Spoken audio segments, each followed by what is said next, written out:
ஹர ஹர சங்கர ஜெய ஜெய சங்கர ஸ்ரீ காஞ்சி காமாட்சி சங்கர. ஒரு கம்பெனி தொழிலாளி சென்னையில் வசித்து வந்திருக்கிறார். அவருடைய மனைவிக்கு ஒரு நோயாளி. அவரால் எங்கும் வேலைக்கு செல்ல முடியாது. வீட்டிலே தான் அவர் இருப்பார். அவர்களுக்கு 2 குழந்தைகள் இருந்திருக்கிறார்கள். அவர்கள் இருவரும் பொறுப்பற்றவராக, அதாவது ஊதாரித்தனமாக ஊரில் சுற்றுகிறான் என்று கூறுவார்கள் அல்லவா, அதே போல வீட்டு நினப்பு எதுவும் இல்லாமல் சம்பாதிக்காமலும் காற்றை செலவழிப்பதாகவே இருந்து கொண்டு வந்திருக்கிறார். இதனால் அந்த கணவனுக்கு மிகவும் ஒரு மன வருத்தம். நமது மனைவியும் இப்படி இருக்கா, குழந்தைங்களும் அப்படி இருக்காங்க, என்னடா பண்றது அப்படிங்கிற மாதிரி அவருக்கு மிகப்பெரிய ஒரு வருத்தமானது இருந்து கொண்டே வந்திருக்கிறது.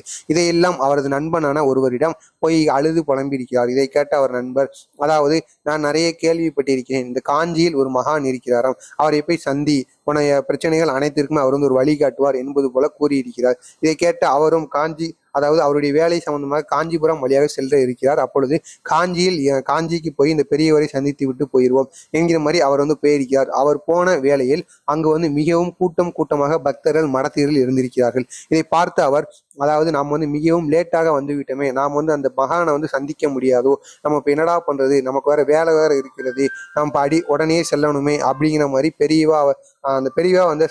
பெரியவாவை சந்திக்க அந்த பக்தர் நினைத்து கொண்டு இருந்திருக்கார். அப்பொழுது அந்த பக்தருக்கு பின்னால் ஒரு முதியவர் ஒருவர் வந்திருந்திருக்கிறார். வந்துவிட்டு, தம்பி உனக்கு என்னப்பா வேணும், யாரப்பா பார்க்கணும் அப்படிங்கிற மாதிரி கேட்டதற்கு, அதற்கு அந்த பக்தர் இங்கே ஒரு மகான் இருக்கிறாராமே, அவரை நான் சந்திக்கணும், என்னுடைய பிரச்சனைகள்லாம் அவர்கிட்ட சொல்லி நான் என் வாழ்வில் ஒரு நல்ல விஷயத்த செய்யணும் அப்படிங்கிற மாதிரி கூறியிருக்கிறார். இதை கேட்ட அந்த முதியவர் இருந்துகிட்டு, உனக்கு அப்படி என்ன பிரச்சனை இருக்கு, உனக்கு என்ன செய்யணும் என்கிற மாதிரி சொன்ன உடனே, எனது வாழ்க்கையில ஒரே கஷ்டமா தான் இருக்கிறது, என்ன பண்றதுன்னே தெரியல, ஏன்டா இருக்கும் அப்படின்னு அவர் அந்த குடும்ப சூழ்நிலை என அனைத்தையுமே கூறியிருக்கிறார். இதனை கேட்ட அந்த அவர் என்ன கூறியிருக்கிறார் என்றால், அதாவது நமது வாழ்க்கையில் கஷ்டங்களானது வந்து கொண்டேதான் இருக்கும், அதை நீ தான்பா இறக்கி வைக்கணும், நீ இறக்கி வச்சாதான் உன்னோட வாழ்க்கை நல்லா இருக்கும், கஷ்டம் இருக்குன்னு நினைச்சுக்கிட்டே இருந்தா அது உனக்கு பாரமா தான் இருந்துகிட்டே இருக்கும் அப்படிங்கிற மாதிரி கூறியிருக்கார். இதை கேட்ட உடனே அந்த பக்தருக்கு ஒண்ணுமே புரியல.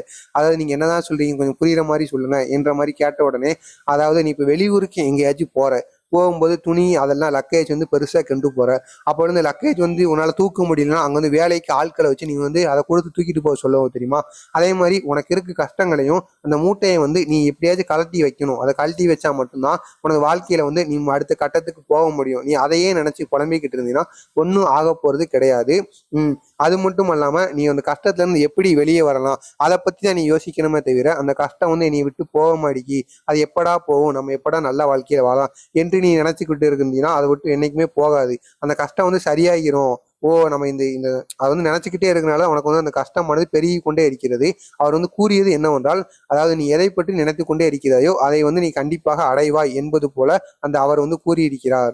உன்னுடைய முழு மனதும், அது மட்டுமல்லாமல் உனது மனதில் ஆழமாக எதை நீ உணர்ந்து அதை நடக்க வேண்டும் என்று நினைத்து கொண்டே இருக்கிறாயோ அது நடக்கும். அதே போல் கஷ்டம் தீர்ந்து விடும், அதை நீ நினைத்து கொண்டு அதை பற்றி கவலைப்பட்டு கொண்டே இருந்தீர்கள் என்றால் கஷ்டமானது உனது வாழ்வில் இருந்து கொண்டேதான் இருக்கும். நீ அதை சரியாகிவிடும். அதை நீ ஒரு ஓரத்துல வச்சிரு, உன் மனசுல நீ வாழ்க்கையில சாதிக்கணுங்கிறத உன் முள் மனத்துல வச்சுக்கோ, அப்படி நீ வச்சுக்கிட்டீங்கன்னா உனது வாழ்க்கையில நீ வெற்றி பெறலாம் அப்படிங்கிற மாதிரி அவர் கூறியிருக்கார். இதை கேட்டவுடனே அந்த பக்தருக்கு ரொம்ப ஆனந்தமாயிருச்சு.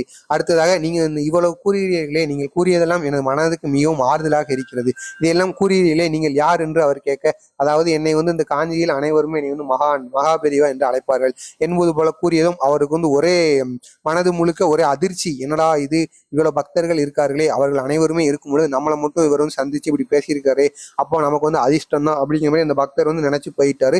இது மட்டும் இல்லாமல் அவரது பக்தர்களுக்கு பெரியவா ஒரு எளிய ஒரு முறையை கூறியிருக்கிறார். அது என்னவென்றால், உனது வாழ்வில் உனது கஷ்டங்களை எப்பொழுதெல்லாம் கடவுளுக்கு தீர்க்க வேண்டும் என்று அவருக்கு தெரியும், அப்பொழுதுதான் உனக்கு அவர் தீர்த்து விடுவார். நீ என்னதான் வேண்டுனாலும் என்னதான் செஞ்சாலும் அவர் தீர்த்து விட மாட்டாரு. உனக்குன்னு ஒரு நேரம் வரும், அப்பொழுதுதான் உன் பிரச்சனையை அனைத்துமே அவர் போக்கி விடுவாரு. நீ அதை பத்தி நினைக்காம ஒரு ஓரத்துல உன் கஷ்டங்களை ஃபுல்லா வச்சிரு. நீ அதை பத்தி அந்த சிந்தனை அது மேலே இருக்கக்கூடாது, உன் கஷ்டத்து மேலேயும் சிந்தனையை வச்சிருக்காத, அப்படி வச்சிருந்தீங்கன்னா உனக்கு பெரிய ஆபத்து தான் என்கிற மாதிரி அவர் கூறியிருக்கிறார்.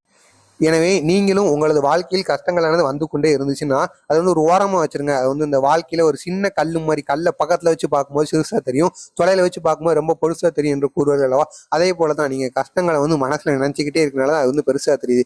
அது நீங்க தூரத்துல வச்சு பார்க்கும்போது அது உங்களுக்கு சிறுசா தான் தெரியும். எல்லா கஷ்டங்களுக்கும் பின்னாடி ஒரு சின்ன ஒரு எளிய முறைதான் இருக்கும். அதை நீங்க செய்யறதுனால உங்க கஷ்டங்கள் அனைத்துமே நீங்கிவிடும். எனவே கஷ்டங்களை நீங்க பெருசாவே நினைக்காதீங்க என்று பெரியவா அவர்கள் அவரது பக்தர்கள் கூறியிருக்கார்.